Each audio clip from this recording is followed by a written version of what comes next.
ওম নমো ভগবতে বাসুদেবায় নমো। নমস্কার বন্ধুরা, ভগবানের বাণী চ্যানেলে আপনাদের সকলকে স্বাগত জানাই। বন্ধুরা, বছরের সর্বশ্রেষ্ঠ পূর্ণিমা মাঘী পূর্ণিমা। এই পূর্ণিমা তিথির গুরুত্ব অপরিসীম। 144 বছর পর এবার দুর্লভ মহাযোগ সৃষ্টি হয়েছে এই মাঘী পূর্ণিমায়। তাই ওই দিন এই একটি কাজ করলে লক্ষ্মীনারায়ণের কৃপায় সৌভাগ্যের দরজা খুলে যাবে। মাঘী পূর্ণিমার এই বিশেষ দিনে কি করলে এই ফল লাভ হবে, আজকের ভিডিওটিতে সেটাই আলোচনা করব। বন্ধুরা, ভিডিওটি প্রথম থেকে শেষ পর্যন্ত দেখার অনুরোধ জানাই। আর যেসব বন্ধুরা ভগবানের বাণী চ্যানেলে নতুন, তারা চ্যানেলটি সাবস্ক্রাইব করবেন প্লিজ। তাহলে চলুন ভিডিওটি শুরু করা যাক। মাঘ মাস অতি পবিত্র একটি মাস। এই মাসে শ্রীকৃষ্ণের পূজার অত্যন্ত মাহাত্ম্য আছে। পদ্মপুরাণে বলা আছে, শ্রী হরি বিষ্ণু মাঘ মাসে গঙ্গায় স্নান করে যতটা খুশি হন, পূজায় ততটা সুখ পান না। কিংবদন্তি অনুসারে গৌতম ঋষি মাঘ মাসে ইন্দ্রদেবকে অভিশাপ দিয়েছিলেন। প্রায়শ্চিত্ত করতে ইন্দ্র এই মাসে গঙ্গায় স্নান করেছিলেন। এরপর ইন্দ্রদেব অভিশাপ থেকে মুক্তি পান। তাই এই মাঘ মাসে গঙ্গা স্নানের বিশেষ তাৎপর্য আছে। মনে করা হয় এই মাঘী পূর্ণিমার দিন ভগবান শ্রী বিষ্ণু ও অন্যান্য দেবতারা মনুষ্য রূপ ধারণ করে পবিত্র গঙ্গায় স্নান করতে আসেন। তাই মাঘী পূর্ণিমার দিন যদি কেউ সকাল সকাল ঘুম থেকে উঠে গঙ্গায় স্নান করে সূর্য দেবতাকে অর্ঘ্য নিবেদন করে, তাহলে সে সমস্ত পাপ থেকে মুক্ত হতে পারবে। বহুদিনের দুরারোগ্য ব্যাধিও সেরে যাবে।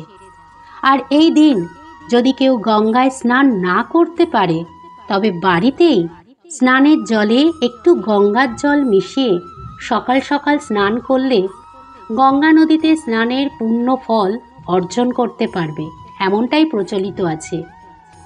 আর এই গঙ্গা স্নানের পাশাপাশি এই দিন দানেরও গুরুত্ব আছে। মাঘী পূর্ণিমার এই তিথিতে অন্ন, বস্ত্র, তিল, জল ও গীতা দান করা স্বর্ণ দান করা সমান মূল্যবান। কোনো দরিদ্র মানুষকে এগুলো দান করলে ভালো হয়। যার প্রয়োজন নেই তাকে দান করলে দানের গুরুত্ব থাকে না। আর এই দিন কেউ দাঁড়ে এলে খালি হাতে ফিরে যেতে না দেয়াই ভালো। বন্ধুরা, এই প্রসঙ্গে একটি কাহিনী বলি, শুনুন। স্কন্দপুরাণ অনুযায়ী প্রাচীনকালে নর্মদা নদীর তীরে শুভব্রত নামে এক ব্রাহ্মণ বাস করতেন। সমস্ত বেদ শাস্ত্রে তার ভালো জ্ঞান ছিল, কিন্তু তার মন ছিল সর্বদা আহরণের দিকে। এভাবে তিনি জীবনে প্রচুর অর্থ সংগ্রহ করেছিলেন। তিনি যখন বৃদ্ধ হলেন, তখন তাকে ঘিরে ধরেছে নানা রোগ। তখন তিনি বুঝতে পারলেন যে তিনি তার সারা জীবন শুধু অর্থ উপার্জনেই ব্যয় করেছেন এবং এখন তার পরকালের উন্নতিতে মনোনিবেশ করা উচিত। হঠাৎ তার মনে পড়ল একটি শ্লোক, যেখানে মাঘ মাসে স্নানের গুরুত্ব সম্পর্কে বলা হয়েছে। তারপর তিনি মাঘ মাসের সংকল্প গ্রহণ করেন এবং মাঘে নিমগ্না সলিলে সুশীতে বিমুক্ত পাপস্ত্রী দীপম প্রয়ন্তি, এই শ্লোকের ভিত্তিতে তিনি নর্মদা স্নান শুরু করেন এবং 9 দিন জলে স্নান করেন এবং তারপর 10ম দিনে দেহত্যাগ করেন। যদিও শুভব্রত সারা জীবন অর্থ উপার্জন ছাড়া কোনো সৎকর্মই করেননি, কিন্তু মাঘ মাসে স্নান করে অনুতপ্ত হয়ে তার সমস্ত পাপ ধুয়ে যায় এবং তার মন পবিত্র হয়, যার কারণে তিনি মৃত্যুর পর স্বর্গ লাভ করেন। এইভাবে মাঘ মাসে স্নান করে জীবনের শেষ মুহূর্তে তিনি সুস্থতা লাভ করেন। এই তো ছিল মাঘ মাসে স্নানের গুরুত্ব। যাই হোক, এবার আসল বিষয়ে আসি। এবার যেহেতু মহাকুম্ভের মহাযোগ, তাই এবছর মাঘী পূর্ণিমা তিথি আরও গুরুত্বপূর্ণ হয়ে উঠেছে। 144 বছর পর মাঘী পূর্ণিমার এই দুর্লভ মহাযোগ সৃষ্টি হয়েছে। এই দিন যদি কেউ ভগবান শ্রী বিষ্ণু বা শ্রীকৃষ্ণকে ভালোবেসে এই কাজগুলি করে, তবে তার সৌভাগ্যের দরজা খুলে যাবে। আর এই জন্য তাকে এগুলি করতেই হবে বলে পণ্ডিতগণের মতামত। তাদের মত অনুযায়ী মাঘী পূর্ণিমার দিন খুব সকালে উঠে গঙ্গা স্নান, লক্ষ্মী ও নারায়ণের পূজা। যারা কৃষ্ণ ভক্ত তারা শ্রীকৃষ্ণের পূজা করবে। ওম নমো নারায়ণ মন্ত্রটি 108 বার অবশ্যই জপ করবে।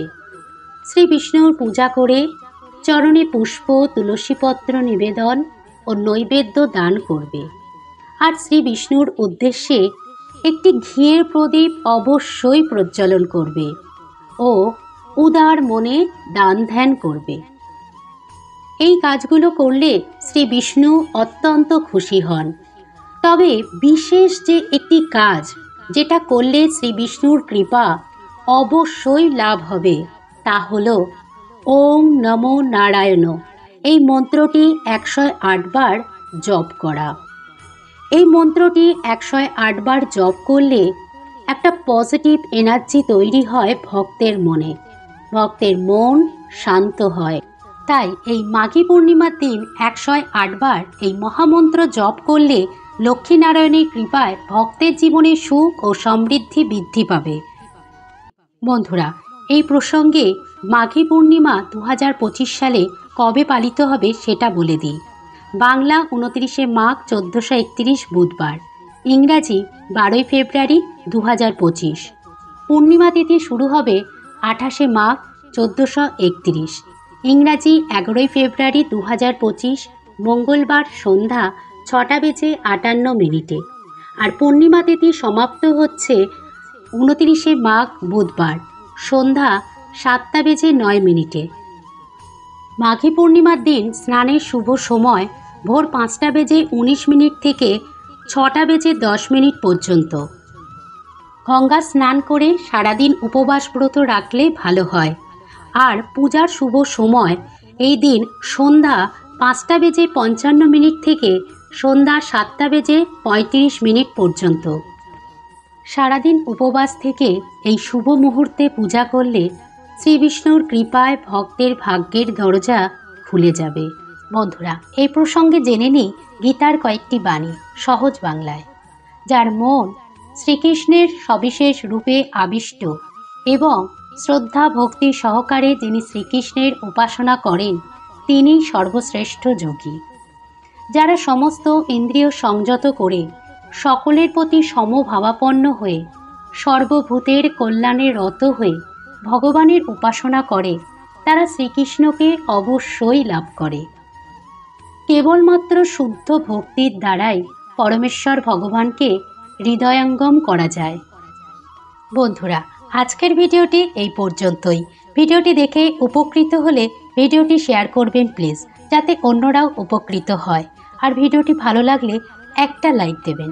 আর অতি অবশ্যই ওম নমো নারায়ণ এই মন্ত্রটি 108 বার মাঘী পূর্ণিমা তিথিতে জপ করতে থাকুন। শ্রী বিষ্ণুর কৃপা অবশ্যই লাভ হবে। সকলে ভালো থাকবেন। জয় শ্রীকৃষ্ণ। রাধে রাধে। ধন্যবাদ।